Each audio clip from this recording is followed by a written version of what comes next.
नमस्कार दोस्तों, आप सभी का स्वागत है अपने ही चैनल जीके माध्यिका पर। दोस्तों, आज के इस वीडियो में टीसीएस द्वारा 2018 के ग्रुप डी एग्ज़ाम में पूछे गए साइंस के 25 क्वेश्चन देखेंगे। दोस्तों, वीडियो के लास्ट तक बने रहिएगा क्योंकि आपके आगे आने वाले ग्रुप डी एग्ज़ाम में इस टाइप के क्वेश्चन देखने को मिल सकता है। तो चलिए दोस्तों, शुरू करते हैं पहले प्रश्न से। दोस्तों, पहला प्रश्न है, यदि कोई दो समतल दर्पण एक दूसरे से 90 डिग्री कोण पर झुके हो तो उनके बीच बने प्रतिबिंब की संख्या क्या होगी। बने प्रतिबिंब की संख्या यानी प्रतिबिंब की संख्या निकालना है और दो समतल दर्पण एक दूसरे से 90 डिग्री कोण पर एंगल पर झुका हुआ है तो इमेज की संख्या निकालना है। तो दोस्तों, इमेज की संख्या निकालने के लिए क्या फार्मूला लगाएंगे, तो 360/थीटा होता है और 360/थीटा, थीटा क्या लेंगे तो जितना एंगल दिया रहेगा उसको लेंगे, तो 90, 9 चौके 36, दोस्तों 4 आ गया। अब दोस्तों यहाँ पर ध्यान देना है कि यदि सम संख्या आएगा यानी इवेन नंबर आएगा तो एक माइनस करेंगे और यदि विषम संख्या यानी ऑड नंबर आएगा तो वही संख्या प्रतिबिंब की संख्या हो जाएगा। तो दोस्तों यहाँ पर क्या है, सम संख्या है, इवेन नंबर है तो एक माइनस कर देंगे, तो 1 माइनस करेंगे तो 3 आ गया। यानी प्रतिबिंब की संख्या कितना है, 3। प्रतिबिंब की संख्या कितना बनेगा, 3 बनेगा। तो ऑप्शन बी सही हो जाएगा, 3। ठीक है दोस्तों, अगला प्रश्न देखते हैं। दोस्तों, अगला प्रश्न है, ट्रेडमिल टेस्ट कौन सी चिकित्सा से संबंधित है। ट्रेडमिल टेस्ट कौन सी चिकित्सा से संबंधित है, हृदय। ऑप्शन ए सही हो जाएगा, हृदय। ठीक है, अगला प्रश्न देखते हैं। दोस्तों, अगला प्रश्न है, जीवन रक्षक हार्मोन किस ग्रंथि से स्रावित होते हैं। जीवन रक्षक हार्मोन किस ग्रंथि से स्रावित होते हैं, एड्रिनल ग्रंथि। ऑप्शन सी से हो जाएगा, एड्रिनल ग्रंथि। ठीक है, अगला प्रश्न देखते हैं। दोस्तों, अगला प्रश्न है, एक ध्वनि तरंग की आवृत्ति 4 किलोहर्ट्ज तथा तरंगदैर्घ्य 40 सेंटीमीटर है। ध्वनि तरंग द्वारा 3.2 किलोमीटर दूरी तय करने में लगा समय क्या है। 3.2 किलोमीटर दूरी तय करने में लगा समय क्या है, समय निकालना है। दोस्तों, दूरी मालूम है और समय का फॉर्मूला क्या होता है, दूरी बटा चाल, लेकिन चाल नहीं मालूम है। तो दोस्तों, चाल कहाँ से निकलेगा, तो यहाँ से निकलेगा, आवृत्ति और तरंगदैर्घ्य से निकलेगा, यानी फ्रीक्वेंसी और वेवलेंथ से। तो दोस्तों, फार्मूला होता है v बराबर n लैम्डा। n क्या हो गया, फ्रीक्वेंसी यानी आवृत्ति, और लैम्डा हो गया तरंगदैर्घ्य, वेवलेंथ। ठीक है, अब वैल्यू रखेंगे। तो दोस्तों, 4 किलो हर्ट है तो 4 किलो को मीटर में चेंज कर 1000 से गुना कर देंगे। फिर वेवलेंथ कितना है, 40 है तो 40 सेंटीमीटर, तो इसको मीटर में चेंज करेंगे, 100 से भाग देंगे। 2 शून्य से 2 शून्य कट गया, कितना आ जाएगा, 1600 मीटर पर सेकेंड हो जाएगा। अब दोस्तों, चाल मालूम हो गया, दूरी मालूम है, समय निकल जाएगा। समय बराबर क्या हो जाएगा, दूरी बटा चाल। दूरी कितना है, 3.2 किलोमीटर है तो इसको भी चेंज कर देंगे मीटर में, तो 1000 से गुना कर देंगे। और चाल कितना आया, 1600। पॉइंट हटाएंगे तो पॉइंट के बाद एक अंक है तो एक शून्य नीचे बैठ गया, 3 शून्य से 3 शून्य कट गया, 16 दूनी 32, कितना आ जाएगा, 2 आ जाएगा, 2 सेकेंड समय आ जाएगा। तो ऑप्शन सी से हो जाएगा, 2 सेकेंड। ठीक है, अगला प्रश्न देखते हैं। दोस्तों, अगला प्रश्न है, ध्वनि निम्नलिखित में से किस माध्यम से सबसे तेज यात्रा करती है। ध्वनि जो है किस माध्यम में सबसे तेज यात्रा करता है, तो ठोस पदार्थ में। ऑप्शन बी सही हो जाएगा, ठोस पदार्थ। ठीक है, अगला प्रश्न देखते हैं। पशुओं का फुट एंड माउथ नामक रोग किसके कारण होता है। पशुओं का फुट एंड माउथ नामक रोग किसके कारण होता है, वायरस के कारण, विषाणु के कारण। तो ऑप्शन ए सही हो जाएगा, विषाणु। ठीक है, अगला प्रश्न देखते हैं। अगला प्रश्न है, 100 ग्राम भार वाले शीशे के किसी खंड को 20 डिग्री सेल्सियस से 50 डिग्री सेल्सियस तक गर्म किया जाता है तो खंड में कितनी ऊष्मा स्थानांतरित होगी। कितनी ऊष्मा स्थानांतरित होगी, हीट निकालना है। दोस्तों, दिया गया है द्रव्यमान यानी मास दिया गया है और टेम्परेचर दिया गया है। टेम्परेचर दिया गया है और मास दिया गया है, ऊष्मा निकालना है। दोस्तों, इसका फार्मूला होता है हीट बराबर m गुने s गुने डेल्टा टी। और दोस्तों, m का वैल्यू कितना दिया गया है, 100 ग्राम, तो इसको केजी में चेंज करेंगे तो 1000 से भाग दे देंगे। एस स्पेसिफिक हीट कैपेसिटी यानी विशिष्ट ऊष्माधारिता कितना दिया गया, शीशा का 127 दिया गया है। डेल्टा टी क्या लेंगे दोस्तों, तो डेल्टा टी लेंगे टेम्परेचर में परिवर्तन। 20 से कितना हो रहा है 50, यानी T2 माइनस T1, तो 50 माइनस 20 कितना हो जाएगा 30। अब दोस्तों काट देंगे, 0 2 0 से 2 0 कट गया, 1 0 से 1 0 1 कट गया, तो 127 गुने 3 हो गया, कितना बचेगा 127 गुने 3 करेंगे तो कितना हो जाएगा 381 जूल हो जाएगा। ऑप्शन बी सही हो जाएगा 381 जूल। तो इस फार्मूला को याद रखना है। ठीक है दोस्तों, अगला प्रश्न देखते हैं। दोस्तों अगला प्रश्न है, एक वस्तु को 10 सेंटीमीटर फोकस दूरी वाले एक उत्तल लेंस के मुख्य अक्ष पर रखा जाता है। यदि लेंस की वस्तु दूरी 30 सेंटीमीटर है तो प्रतिबिंब कितने दूरी पर बनेगी। प्रतिबिंब की दूरी निकालना है। दोस्तों वस्तु की दूरी दिया गया है और फोकस दूरी दिया गया है, और लेंस कौन सा है, उत्तल लेंस है। तो उत्तल लेंस में क्या होता है, वस्तु की दूरी नेगेटिव लेंगे, नेगेटिव होता है। फोकस दूरी f 10 सेंटीमीटर दिया गया है, भी निकालना है। तो दोस्तों फार्मूला आता है लेंस का 1/v माइनस 1/u बराबर 1/f होता है। अब वैल्यू रखेंगे 1/v निकालना है, माइनस 1/u उधर जाएगा प्लस में हो जाएगा, तो 1/f, f कितना है 10 है। और दोस्तों यहाँ पर माइनस उधर गया तो प्लस में हो गया, और प्लस हो गया फिर यहाँ पर माइनस है तो फिर माइनस में हो जाएगा, तो 1/30 हो जाएगा। ठीक है, एलसीएम लेंगे तो 30 एलसीएम हो जाएगा, 3 माइनस 1 हो जाएगा, यानी 2/30। काट देंगे तो 15 बार में कट गया, 1/15 आ जाएगा, यानी 1/v बराबर 1/15, यानी v बराबर कितना आ जाएगा 15। प्रतिबिंब की दूरी कितना आ जाएगा 15 सेंटीमीटर। ऑप्शन बी से हो जाएगा 15 सेंटीमीटर। ठीक है, अगला प्रश्न देखते हैं। दोस्तों अगला प्रश्न है, निम्नलिखित में से कौन विद्युत धारा के चुंबकीय प्रभाव पर आधारित उपकरण है। कौन विद्युत धारा के चुंबकीय प्रभाव पर आधारित है, तो उपरोक्त सभी। गैल्वेनोमीटर, विद्युत घंटी, मोटर सभी चुंबकीय प्रभाव पर आधारित है, तो ऑप्शन डी सही हो जाएगा। ठीक है दोस्तों, अगला प्रश्न देखते हैं। दोस्तों अगला प्रश्न है, 6 ओम की 3 प्रतिरोध को 6 वोल्ट की सप्लाई पर समांतर जोड़ा जाता है तो परिपथ का कुल प्रतिरोध क्या हुआ। टोटल रेसिस्टेंट निकालना है। 3 रेसिस्टेंट दिया गया है, सभी रेसिस्टेंट 6 ओम का है और समांतर क्रम में पैरेलल में जोड़ा गया है। तो दोस्तों पैरेलल में यदि रेसिस्टेंट को समांतर क्रम में जोड़ा जाएगा तो दोस्तों इसका फार्मूला था 1/r बराबर 1/r1 plus 1/r2 plus 1/r3। दोस्तों 3 प्रतिरोध जोड़ा गया है, 3 रेसिस्टेंट जोड़ा गया है, 3 तक लेंगे। ठीक है, अब वैल्यू रखेंगे तो सभी का वैल्यू कितना है 1/6 है, तो 1/r बराबर क्या हो जाएगा 1/6 प्लस 1/6 प्लस 1/6 कितना हो जाएगा 3/6, 3 दूनी 6, यानी 1/r बराबर हो जाएगा 1/2। तो r बराबर कितना आ जाएगा, तो 2 हो जाएगा, तो ऑप्शन ए सही हो जाएगा 2 ओम। ठीक है, पैरेलल में यदि जोड़ा गया है तो इस फार्मूला को लगाएंगे। यदि श्रेणी क्रम में जोड़ा जाएगा, यदि श्रेणी क्रम में जोड़ा जाएगा दोस्तों, तब r बराबर r1 plus r2 plus r3 इसी तरह से जोड़ेंगे, जितना प्रतिरोध रहेगा उतना प्रतिरोध तक। ठीक है दोस्तों, अगला प्रश्न देखते हैं। दोस्तों अगला प्रश्न है, जब प्रकाश एक सघन माध्यम से विरल माध्यम में प्रवेश करता है तो इसकी गति पर क्या प्रभाव पड़ेगा। गति पर क्या प्रभाव पड़ेगा।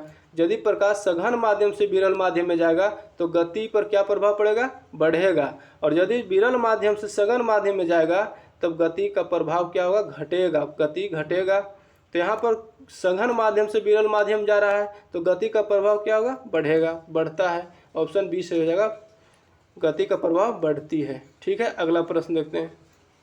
दोस्तों अगला प्रश्न है, एक ब्लॉटिंग पेपर स्याही कैसे सोखता है। एक ब्लॉटिंग पेपर स्याही कैसे सोखता है, तो केशिका क्रिया द्वारा, यानी कैपिलरी क्रिया द्वारा। ऑप्शन ए से हो जाएगा। ठीक है, अगला प्रश्न देखते हैं। दोस्तों अगला प्रश्न है, चांदी का घनत्व 10.8 गुने 103 kg पर मीटर क्यूब और पानी का घनत्व 103 kg पर मीटर क्यूब है। चांदी का अपेक्षित घनत्व क्या है। दोस्तों चांदी का अपेक्षित घनत्व निकालना है, और चांदी का घनत्व दिया गया है, पानी का घनत्व दिया गया है। तो दोस्तों यदि किसी भी पदार्थ के अपेक्षित घनत्व निकालना है तो अपेक्षित घनत्व निकालना है तो दोस्तों पदार्थ का घनत्व बटा पानी का घनत्व करेंगे। तो अपेक्षित घनत्व चांदी का निकालना है, तो चांदी का घनत्व कितना दिया गया है 10.8 गुने 103 दिया गया है, और पानी का घनत्व कितना है 103 दिया गया है। काट देंगे तो कितना हो जाएगा 10.8 आ जाएगा। अब दोस्तों यहाँ पर ध्यान देना है कि आपेक्षिक घनत्व का कोई भी यूनिट नहीं होता है। आपेक्षिक घनत्व का कोई भी यूनिट नहीं होता है, तो ऑप्शन डी से हो जाएगा 10.8। ठीक है, क्या फार्मूला था दोस्तों? आपेक्षिक घनत्व का क्या फार्मूला था? पदार्थ का घनत्व, यानी जो पदार्थ दिया गया उसका घनत्व बटा पानी का घनत्व। पानी का घनत्व नीचे लिखेंगे। ठीक है, अगला प्रश्न देखते हैं। अगला प्रश्न है आपेक्षिक आर्द्रता, रिलेटिव ह्यूमिडिटी। आपेक्षिक आर्द्रता मापने के लिए किस उपकरण का प्रयोग किया जाता है? आपेक्षिक आर्द्रता को मापने के लिए किस उपकरण का प्रयोग किया जाता है? हाइग्रोमीटर। ऑप्शन बी सही हो जाएगा, हाइग्रोमीटर। दोस्तों बैरोमीटर का उपयोग कहाँ किया जाता है? तो बैरोमीटर वायु दाब मापने के लिए किया जाता है, वायुमंडलीय दाब। हाइड्रोमीटर जल के घनत्व मापने के लिए किया जाता है, और मैनोमीटर गैसों के दाब, गैस के दाब मापने के लिए किया जाता है। ठीक है, तो सभी पॉइंट को ध्यान रखना है। अगला प्रश्न देखते हैं दोस्तों। अगला प्रश्न है आधुनिक आवर्त सारणी में परमाणु संख्या 58 से 71 वाले तत्वों को क्या कहा जाता है? आधुनिक आवर्त सारणी में परमाणु संख्या 58 से 71 वाले तत्वों को क्या कहा जाता है? लेंथोनाइड्स कहा जाता है। ऑप्शन सी से हो जाएगा, लेंथोनाइड्स। दोस्तों एक्टिनाइड किसको कहते हैं? एक्टिनाइड जो होता है दोस्तों 90 से 103 परमाणु संख्या वाले तत्वों को एक्टिनाइड कहते हैं। और दोस्तों दोनों जो है एफ ब्लॉक में रखा गया है, एफ ब्लॉक में है। ठीक है दोस्तों, अगला प्रश्न देखते हैं दोस्तों। अगला प्रश्न है आधुनिक आवर्त सारणी में बाईं ओर उपस्थित एकलौती अधातु कौन सी है? आधुनिक आवर्त सारणी में बाईं ओर लेफ्ट साइड एकलौती अधातु कौन सी है? तो हाइड्रोजन है। ऑप्शन सी से हो जाएगा, हाइड्रोजन। ठीक है, अगला प्रश्न देखते हैं दोस्तों। अगला प्रश्न है 60 ग्राम हीलियम में मोल की संख्या क्या होगी? अब दोस्तों यदि मोल की संख्या निकालना है तो इसका फार्मूला पिछले वीडियो में बताए हैं कि मोल की संख्या निकालना है, किसी भी तत्व का मोल की संख्या निकालना है तो मोल की संख्या बराबर होता है मोल की संख्या बराबर जो दिया गया उसका भार कितना दिया गया है? 60 ग्राम दिया गया है। और हीलियम का परमाणु भार कितना होता है? तो 4 होता है। तो 15 चौके 60 कर दिया, 15 आ जाएगा, 15 मोल आ जाएगा। तो 15 मोल ऑप्शन बी सही हो जाएगा। मोल की संख्या क्या है दोस्तों? मोल की संख्या कैसे निकालेंगे? तो जो दिया गया है भार, उसको जो दिया गया द्रव्यमान उसको लिख लेंगे ऊपर, और नीचे जो तत्व का यानी परमाणु द्रव्यमान कितना होता है उससे भाग दे देंगे। ठीक है, अगला प्रश्न देखते हैं। अगला प्रश्न है दोस्तों कि के का सेल में समायोजित किए जा सकने वाले इलेक्ट्रॉनों की अधिकतम संख्या कितनी होगी? के सेल में समायोजित किए जा सकने वाले इलेक्ट्रॉनों की अधिकतम संख्या कितनी होगी? इलेक्ट्रॉनों की अधिकतम संख्या निकालना दोस्तों। किसी भी सेल का इलेक्ट्रॉनों की अधिकतम संख्या निकालना है तो इसका फार्मूला आता है 2n²।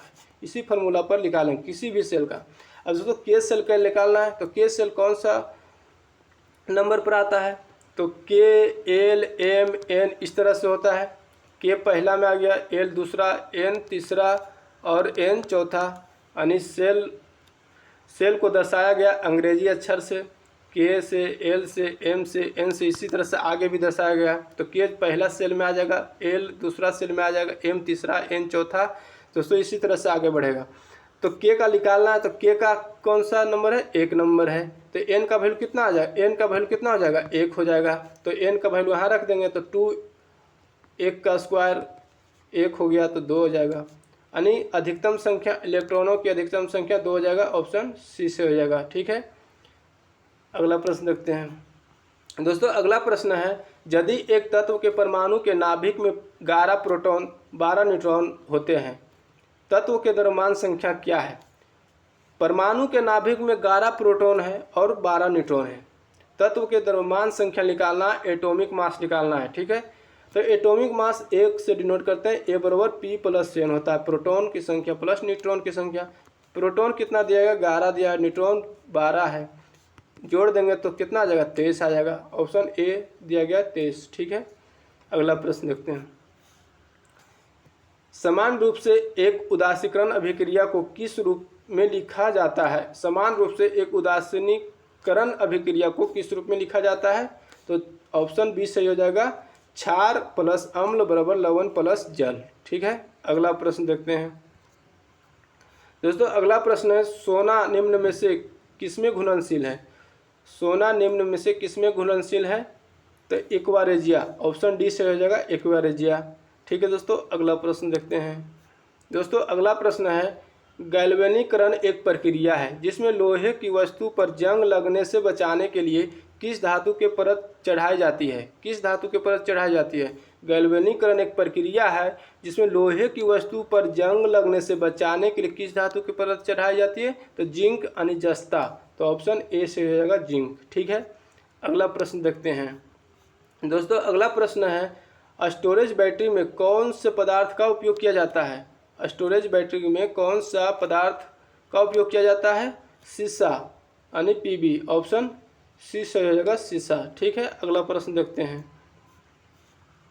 दोस्तों। अगला प्रश्न है, निम्नलिखित में से किसे मार्स गैस भी कहा जाता है? निम्नलिखित में से किसे मार्स गैस भी कहा जाता है? तो मीथेन को कहा जाता है मार्स गैस, ऑप्शन सी से हो जाएगा मीथेन। दोस्तों, गोबर गैस में भी मीथेन गैस पाया जाता है, गोबर गैस में भी मीथेन गैस पाया जाता है। ठीक है, अब दोस्तों इसका अनुसूत्र क्या होता है? CH4 होता है। इथेन का क्या होता है? तो C2H6 होता है। प्रोपेन का होता है C3H8 होता है। ब्यूटेन का होता है C4H10 होता है। तो सभी पॉइंट को ध्यान रखना है। ठीक है, अगला प्रश्न देखते हैं दोस्तों। अगला प्रश्न है और आखिरी प्रश्न है दोस्तों। दाब की विमाएँ यानी डायमेंशन होते हैं, दाब की विमाएँ यानी डायमेंशन होते हैं ML-1 T-2, ऑप्शन ए से हो जाएगा। अब दोस्तों इसको निकालेंगे कैसे? तो सबसे पहले आपको फार्मूला याद होना चाहिए, प्रेशर बराबर क्या होता है? फोर्स बटा एरिया। यदि फोर्स का फार्मूला क्या होता है? फोर्स का होता है M गुने A, मास गुने एक्सलेरेशन, अब बटा एरिया हो गया मीटर स्क्वायर। ठीक है, अब दोस्तों मास का डायमेंशन क्या होता है? M होता है। एरिया का एक्सलेरेशन का क्या होता है? तो एक्सलेरेशन होता है मीटर पर सेकंड, इसका यूनिट होता है। सभी का यूनिट याद रहेगा तब बनेगा। तो एक्सलेरेशन का क्या होता है? मीटर पर सेकंड स्क्वायर, और मीटर का क्या होता है डायमेंशन? लेंथ होता है, L होता है। ठीक, पर सेकंड स्क्वायर तो समय का T होता है, तो -2 हो जाएगा पर सेकंड स्क्वायर। ठीक, अब बटा मीटर स्क्वायर है, तो मीटर का क्या है? लेंथ है, तो L स्क्वायर हो जाएगा। अब दोस्तों L स्क्वायर यदि ऊपर जाएगा तो -2 में हो जाएगा, L पर पावर -2 हो जाएगा, यानी ML यहाँ पर 1 रहता है। ठीक है, T पर -2, L पर यदि ऊपर जाएगा तो -2 हो जाएगा। अब यदि आधार सेम रहता है किसी संख्या का तो पावर गुना करने पर क्या होगा? गुना करने पर जुड़ता है। तो M इसको जोड़ेंगे L पर पावर 1 प्लस -2, तो 1 - 2 यानी -1 हो जाएगा, और T -2 यानी प्रेशर का क्या आ गया? ML-1 T-2, तो ML-T-2 ऑप्शन ए में दिया गया है। तो इसी तरह से निकालते हैं दोस्तों। और दोस्तों डायमेंशन निकालने के लिए एक स्पेशल वीडियो लाएंगे। ठीक है दोस्तों, तो आज के वीडियो यहीं तक रहने देते हैं, फिर मिलेंगे अगले वीडियो में। अगर वीडियो अच्छा लगा तो लाइक करिएगा, और चैनल को पे नए हैं तो चैनल को सब्सक्राइब करके बेल आइकन दबा लीजिएगा, क्योंकि आगे भी इसी तरह के वीडियो लाते रहते हैं। जय हिंद।